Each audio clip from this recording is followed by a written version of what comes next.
we don't get paid for what went wrong, so I guess we're getting paid what we're worth. Wow.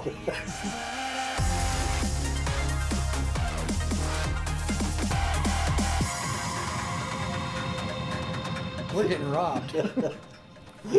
Hi, I'm Brett Mouser, and we do this because we enjoy it, we love it, and we think that we enjoy passing on our experiences and our knowledge to people. That's one of the reasons I teach, is I want people to see a different way of things, or to use my experience. They don't have to take it, they don't have to do what I tell them to do, but I offer them experiences that this is what I feel, this is what I've learned through the decades of that I've trudged through. One of the things I always heard when I was, learning anything I've been learning is like, you're not going to live long enough to make all the mistakes.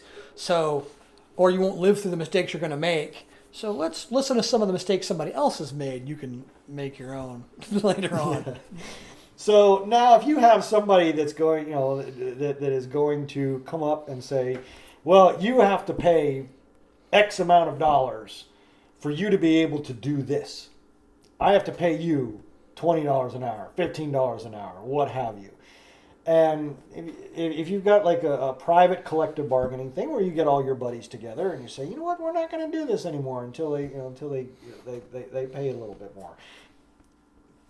I don't object to that. Right. But when the government comes in and says across the board, Sea to shining sea. you got to pay $15 an hour no matter what the job. No. What if the job ain't worth $15 an hour? Well, you got to look at something like in California. Apparently, you got to make $20 an hour even flipping burgers. Well, in New York, just to survive. Oh, New York, crazy. But if you're in East Jesus, Tennessee, where your typical apartment rent is $500 a month, or your typical mortgage is $700 a month, $15 an hour. Employers aren't going to be able to pay that. They just aren't going to be able to pay it because they're not going to have it. And so anytime the government comes up with anything that's one size fits all for the United States, it's a bad idea. Whether it's health care, whether it's minimum wages, whether it's insurance, whatever else. Because what people in New York or California need, which seems to be all anyone cares about in the government anymore, is what California and New York need, and maybe Chicago. What they need doesn't make any goddamn sense in North Dakota, or Arkansas, or Oregon, or Florida. What needs to happen in certain places, well, like the insurance thing, people talk about how you've got. Talk about Sweden, how Sweden's a certain way, or Norway's a certain way. I was like, you know what? If you want to go and deal with Sweden stuff, here's what we have to do. First of all, we need to cut our population down to like 19 million people. As long as all we have are one culture who believes one thing, one religion, one kind of stuff. Hey, what works in Sweden will be great. If all of Sweden was the size of Dallas-Fort Worth, or if the whole state was like the United States, it was Dallas-Fort Worth, Tyler, area, Texarkana, we could probably figure out a national insurance plan that would work for them. We could also probably figure out an energy policy as long as we had the vast amount of geothermal energy that Sweden does. Do we have that in the United States? No, we do not. So the concept that one size fits all for something the size of the United States with a diverse kind of population, 330 million people, spread from sea to shining sea, where what I want in Texas has nothing to do with what someone in Tennessee wants, or someone in California wants, or someone in New Mexico wants, or someone in Florida wants. Because if you're going to try to tell me I had to live by California rules, off. If you're going to tell Californians to live by Texas rules, off. If you're going to tell someone in this place to live by the rules in some place over here, or Chicago, or New York, or some other big city, suck my nuts. I'm not doing it. Why in the world would anyone in the federal government think $15 an hour across the United States would be a good idea? Probably because they're stupid. Probably because they're playing to their base. Probably because it's California and New York. It violates just the very fundamental core and understanding of how the world works in economics. You're talking about you're going to give a college student that has a high school student that has no experience, no background, no nothing, who just wants a job after school for a couple hours a week, Right. and is just going to be, stocking cucumbers in the produce section. You're going to give him $15 an hour. Well, that grocer is going to go, well, that's not worth it, so I'm going to cut that job. Cut that job. I'll put I've got 3 produce clerks. I'm just going to have one clerk do it all. Or they'll cut his hours to below minimum wage, or they'll give him like 20 hours a week, so he doesn't have to have insurance, because they'll do that. Yeah, and it's just a case of So instead of hiring like 1 kid full time, they'll hire 2 kids part time, yeah. or 1 kid. But that's what minimum wage is for the young little kid that's just working, that's just starting out. Yeah. And the people that get hurt the most are minorities. The shop owner that would say, "Hey, come on in for $7 an hour. You can sweep up the shop." Yeah. And learn do a some couple stocking. things and go from learn there. a couple things, and maybe one day become manager of this Yeah. store. Now you've taken that off the plate for them. They're Yeah. not going. That job's gone. Yeah. Because it's not worth $15 an hour. Right. And those jobs that do require that I gotta have somebody in here, then you're gonna have to pay them $15.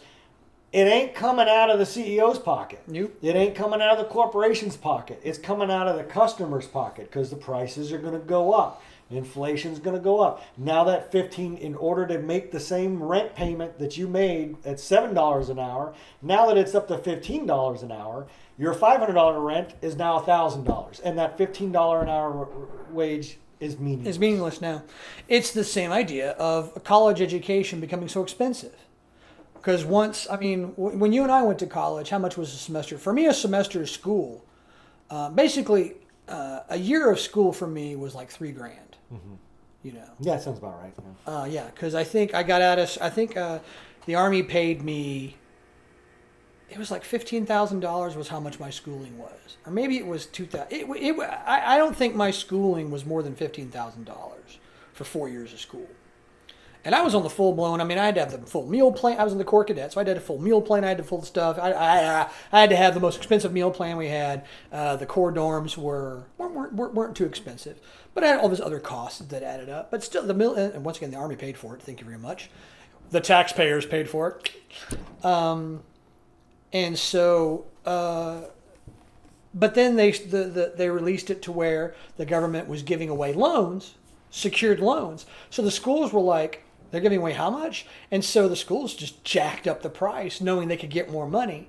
And so now the government had to pay more. The schools got more money. But them that aren't on student loans, how do you afford school anymore? Or if you're going to take a student loan, whereas the student loans I took out were like $3,000-4,000 a year, which the Army paid back, as opposed to now they're $3,000 or $4,000, or actually they're like $5,000-6,000 a semester. So the price of schooling has gone up, what, 200%, 300%, 400%? Is the schooling any different? Are they learning something different that I didn't worse. learn? Is the agricultural technology courses and the ag science, because I was an ag science major, are those science classes more sciencey now than they were before? Are they more aggy than they were before? Or are they more, is my economics more economically than it was before? Is it more stuff going on? No, it's the same numbers. It's the same stuff. There's the same cows and chickens and birds and everything else that was there before, right? The bugs are the same bugs as they were 20 years ago, 25 years ago. God, I'm old. So why has it gone up so much? Because the schools, the businesses, because schools are also a business, realized they could make more money. And when the government said, here's free money to have for the school, free money, well, the schools jacked up the price. Well, guess what's going to happen now, kids? Guess what's going to happen? If you make it $15 an hour, it's like when fuel costs go up because, the latest administration has cut oil production. Well, the price of fuel is going to go up. Do you think we're paying for that extra gas? Y'all are. The taxpayers paying for it. When we're doing military stuff, we're not buying the fuel. You are. When different companies are using our services, we're not paying the fuel costs. They are. And you know who's then paying that company? Because their company's not sucking up the fuel cost. Guess who is? You are. So when we're doing military contracts, you're paying more. When we're doing contracts with different companies, different shipping companies, the famous shipping companies, and we're passing the cost on to them, they're passing the cost on to you. When we're hauling medical supplies from China, do you think those medical supplies are going to cost us more? Nope. Guess who's getting to pay for it? You are. So $15 an hour, all the prices are going to go up. Your rent, which I said was $500 an hour, is now going to cost that person more to make. So he's going to pass it right on back to you. So that $15 an hour that you got is going to be really cool for 3 or 4 months, and then all the prices are going to catch up. I say 3 or 4 months, more like a 6 months to a year. But the prices are going to catch up, and then that $15 an hour is no longer good. And anyone who says that, oh, that's not proven, is so full of they are lying to you. They are lying to you. Because it is. And just this one conversation here alone, I wonder how many people out there have heard this stuff before. They just hear $15 an hour. Sounds great. Then the question is, okay, well, $15 an hour. Why not 20? Why not 25? What's wrong with the $30 an hour? Doesn't matter to me. Employers are competing for me to work for them. I mean, my industry is cyclical. It's up and downs and up and downs. And right now we're kind of in a down because of the way the COVID's going, but it'll be picked back up again. And so there's not enough of us to go around. So it's a good thing for us. But for the rest of the people, for most people, there's more than enough store clerks to go around. There's more than enough uneducated workers to go around. One of the, Mike Rowe talking about there's not enough and there's not enough trained individuals to do certain jobs. But they're not training to do these jobs. $15 an hour wouldn't even begin to pay for some of these jobs. $50 an hour, we're talking, $150 an hour some of these guys are making, plumbers and carpenters and workers and construction guys, and welders and pipe welders and oil guys. I mean, the amount of money those guys make is ridiculous. But that's not the $15 an hour job. And if everything goes up to $15 an hour, let's just say, and then everything else goes back up, well, all the other stuff has to go up too. So all of a sudden, your gas is going to cost more. Your food is going to cost more. Your clothes are going to cost more. Everything's going to cost more. And who is the one that gets to pay the price in the end? The lowest guys, the guys who get the $15 an hour. Well, now they have to have 25 to live. Well, then what? Well, we'll take it to 25 an hour, and guess what's going to happen? Anyone who doesn't understand that costs are not borne by the CEOs or the company. Those costs, employee costs, are not borne by the company. Costs that exist are passed on to the customers. That is the way of the world. That is the way of life. That is the way of the force. That's just how it is. And who are you to tell me how much I feel that I'm worth? Right. If I'm doing a day job, and I think, hey, I think I'm worth $30, and this person's willing to pay $30, yeah. I've negotiated that. But if I've got, you want to go be an extra, because there are people who love being on movie sets. Yeah. But they don't want to be an actor. They don't want to make movies. They just enjoy the camaraderie, watching the process, and they want to go and just hang out on a movie set. And there's somebody saying, hey, I'll give you $5 an hour, or I'll give you $50 to come out and be an extra all day. Yeah. Sure. They're ecstatic. They love it. Sure. Yeah, I'm going to go out and do that, hang out. I'd hate it, but now, by slapping $15 on it, now I can't afford to have a town full of people in my Western. Right. I get 3. I can have 3 people walking around in the background, right? As opposed, and now those people that had enjoyed going out and doing something on a Saturday or a Sunday and just having a blast, now they get that stripped away from them because they can't do it anymore. Yeah. Because now that 20 people has been stripped down to 3 people. Yeah. Because somebody 1,500, 2,000 miles away decided they know how much better to negotiate my time and my worth than I do. Right. F*** them. They're dictators, and arrogance just there's no end to that arrogance. Well, and the biggest problem you're going to find, at least I have found, is a lot of these people who are trying to dictate policy for companies have never actually been in a company. Some of these career politicians have never done anything except be a politician. So how do they know anything? Oh, they have advisors. They have this. They have that. I don't know who their advisors are. I don't know how important, how developed or experienced their advisors are. Is their advisor a 25-year-old kid from Stanford? What the have they done in their lives? Are we talking about someone who worked in the oil industry for 20 years telling us like, sir, if you do this, here's what's going to happen? Or someone who's been in the clothes industry or the retail industry or medicine industry, anything, to say, sir, if you raise prices like this on this particular thing, here's what's going to happen. Because traditionally, well, that we've been keeping records since, I don't know, the Industrial Revolution, which, by the way, kids, is like 250 years ago, to say, here's what's going to happen. Here's what's going to go on. You know, to where all of a sudden they're realizing that by affecting this segment of the labor market, that you're then pushing the rest of the labor market into a higher cost bracket, which means everything about it, all the prices are going to increase and everything's going to go up. And the ones that are going to be affected the most are the ones who have the least. Those that are least affected, those who don't have the ability to even go get a job at McDonald's. I was in Orlando just last month. I was talking about it. And at McDonald's, some other fast food, was a Burger King, and maybe someplace else. We went in there. There were 4 people working in the back. The rest of it were computer screens. They've already gotten ahead of the thing. There's people making the food in the back. There's no one at the registers. The register kids are gone. That's where you typically started. You know this. Mm-hmm. Whenever you got a job, you started on the register. Okay. And then as you got pay increases, you went to the back. Well, guess what? The pay increases no longer exist. That's what you start at now. And everyone taking orders is the machines. The numbers are there. The math is there. The science is there. The economic theory and the economic history is there. Every time there's a cost increase, every time there's a cost of living increase, within a certain period of time, everything else catches back up again. It's not rocket science. But here we are.